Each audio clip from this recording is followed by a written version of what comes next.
Assalamualaikum warahmatullahi wabarakatuh. Jumpa lagi dengan saya Adian Nur Alfiatin pada acara podcast Kabar Pendidikan yang dipersembahkan oleh UPT TIKP Dinas Pendidikan Provinsi Jawa Timur.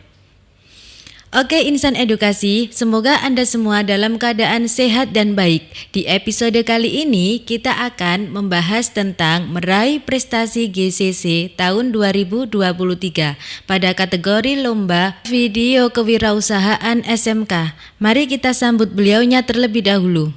Telah bergabung bersama kami Ibu Erli Sriwahyuni STP. Beliau adalah guru SMKN 1 Doko Kabupaten Blitar.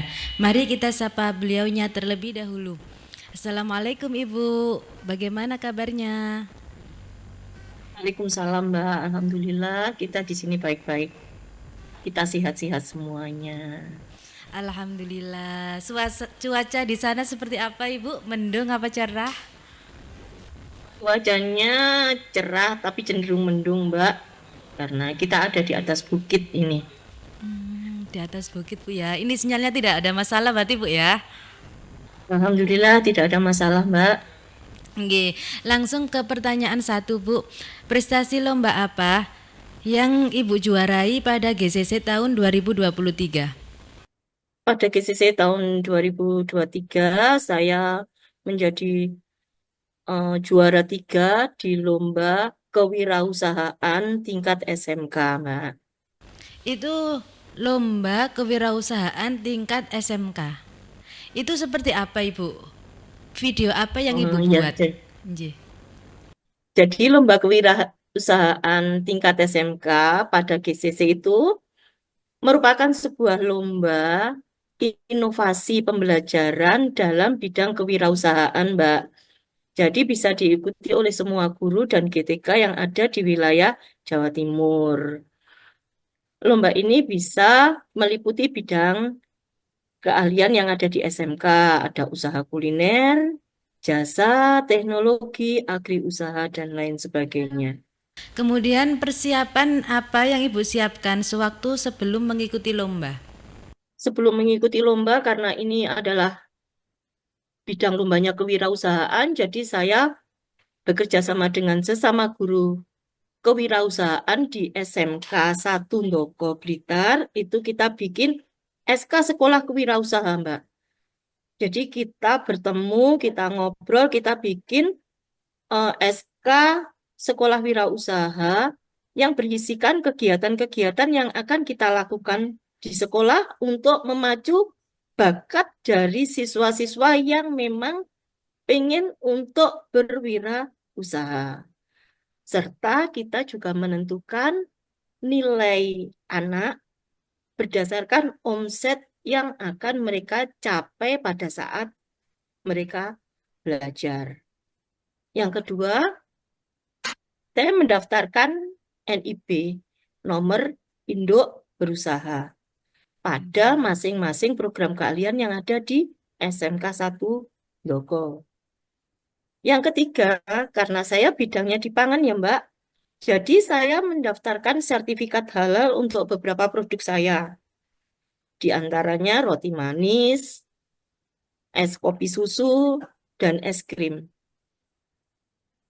Usaha selanjutnya yaitu saya harus selalu memantau omset siswa. Bila omset mereka ada di bawah standar yang sudah saya tetapkan, saya harus mendorong dan menyemangati mereka bahwa mereka itu bisa. Mereka bisa, dan bisa untuk mendapatkan nilai yang terbaik. Untuk transaksi dalam jual belinya Ibu, itu apakah tidak mengganggu jam sekolah? Dan apakah tetap dilakukan di luar jam sekolah Ibu? Untuk transaksi mereka melaksanakannya pada saat jam sekolah, Mbak, pada saat jam kewirausahaan atau pada saat jam produktif. Jadi mereka bekerja by pesanan, baik secara online maupun offline. Jadi mereka tidak akan mengganggu pembelajaran mereka. Di mana kalau SMK kan memang pelajaran terbanyak ada di pelajaran produktif.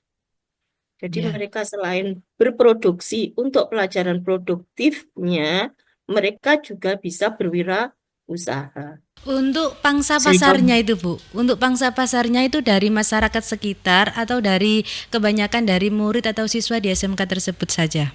ya, kalau pangsa pasar, karena di SMK 1 Ndoko itu ada 2.000 siswa, Mbak, ya, itu adalah pangsa terbesar bagi siswa kami. Yang pertama itu, yang kedua dari masyarakat, dari orang tua, tetangga yang ada di kanan kirinya. Itu kalau mereka sudah mengenal produk-produk yang ada atau yang dihasilkan oleh siswa, mereka akan melakukan pemesanan.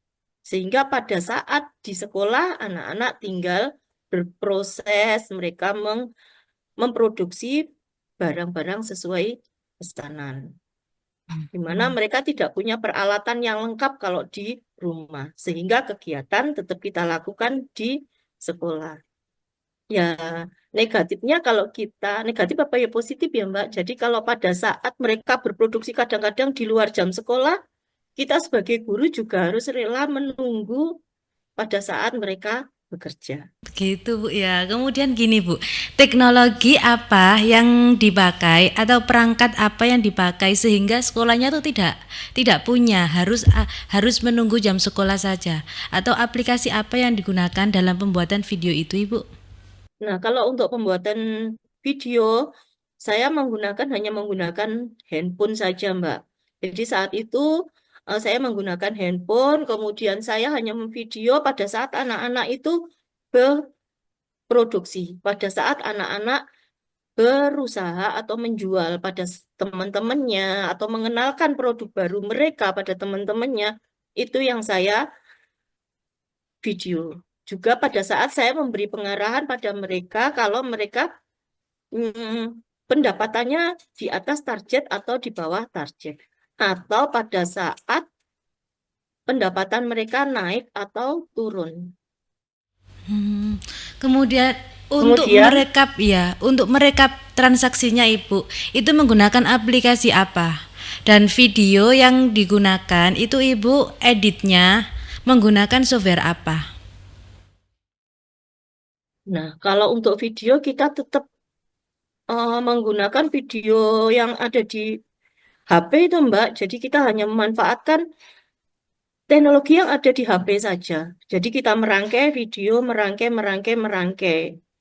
Nah, karena kebetulan saya bekerjanya kan berdasarkan tim ya Mbak. Saya punya tim.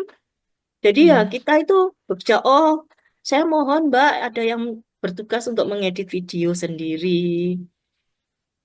Jadi Hmm. kemudian ada yang anak-anak, ayo coba-coba ada yang mengarahkannya sendiri begitu. Walaupun itu memang sebetulnya natural sih anak-anak itu saya tidak mengarahkan yang sampai sedetail ber mereka harus melakukan sesuatu yang tidak biasa mereka lakukan itu tidak banget Mbak. Jadi mereka bekerja sesuai yang sehari-hari mereka lakukan. Enak berarti Bu ya sudah ada timnya untuk editing video, untuk tim rekap transaksi jualan, untuk tim yang marketingnya gitu Bu nggih? Iya, ada yang saling mengawasi Mbak, karena kan kita terbiasa ikut festival, kita terbiasa ikut seperti ya festival-festival kopi itu loh Mbak. Itu yang menjadi langkah pertama saya. Oh, kalau saya mau membuat sebuah usaha ya memang saya harus bekerja secara tim, biar saya bisa menghasilkan sesuatu yang terbaik.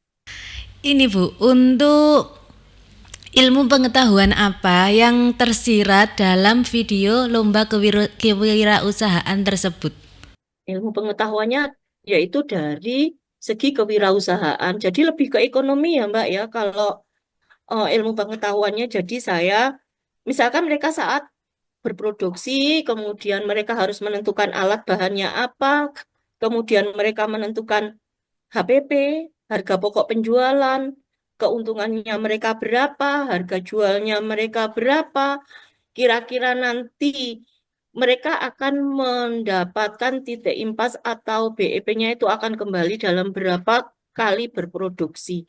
Itu ilmu pengetahuan yang saya berusaha tanamkan pada mereka selain soft skill yang merupakan inti dari berusaha yaitu sikap mereka yang tangguh, sikap mereka yang tidak mengenal putus asa, dan sikap-sikap pengusaha yang lainnya. Luar biasa Bu ya. Kemudian untuk kendala apa Bu yang Ibu alami ketika melakukan perlombaan tersebut? Jelas, seperti saya bilang tadi, Mbak, saya terbiasa bekerja secara tim, sehingga kalau pada saat persiapan dan lain sebagainya, insya Allah saya bisa mengatasi bersama tim saya.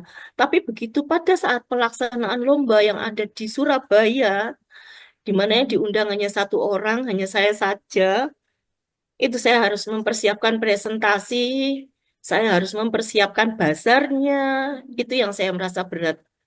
Presentasi oke, mungkin dengan 5 menit waktunya walaupun tidak cukup, bisalah saya mengatasinya sendiri.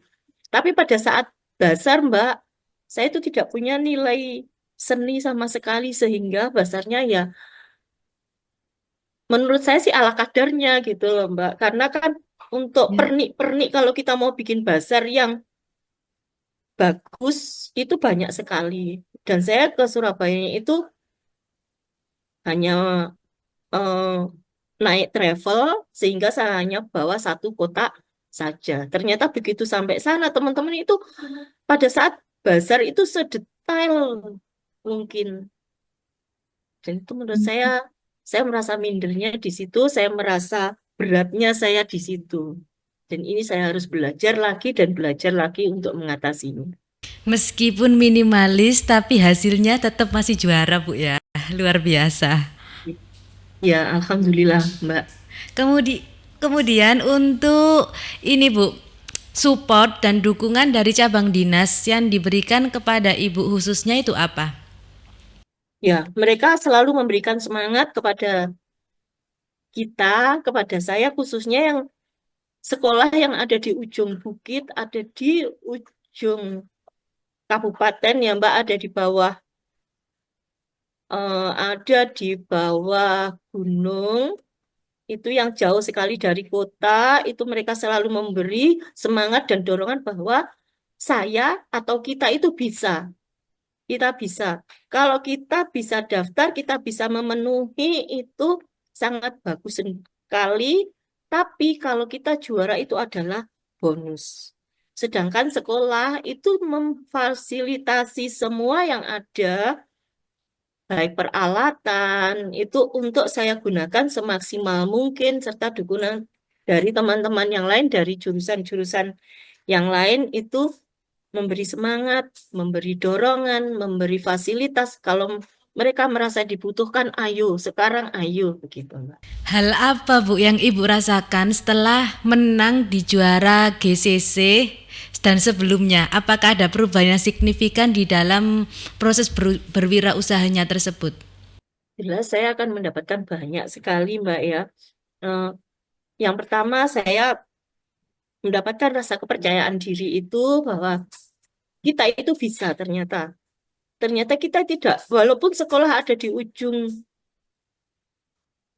desa, itu kita masih bisa berkarya dan tidak kalah dengan sekolah-sekolah yang lain.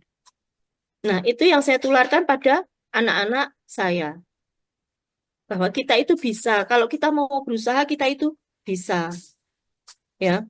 Kemudian saya juga banyak sekali mendapatkan pengetahuan-pengetahuan pada saat melakukan eh, Zoom seperti ini ya Mbak ya. Jadi saya dapat ilmu dari praktisi-praktisi kewirausahaan itu bagaimana kita membuat sebuah usaha.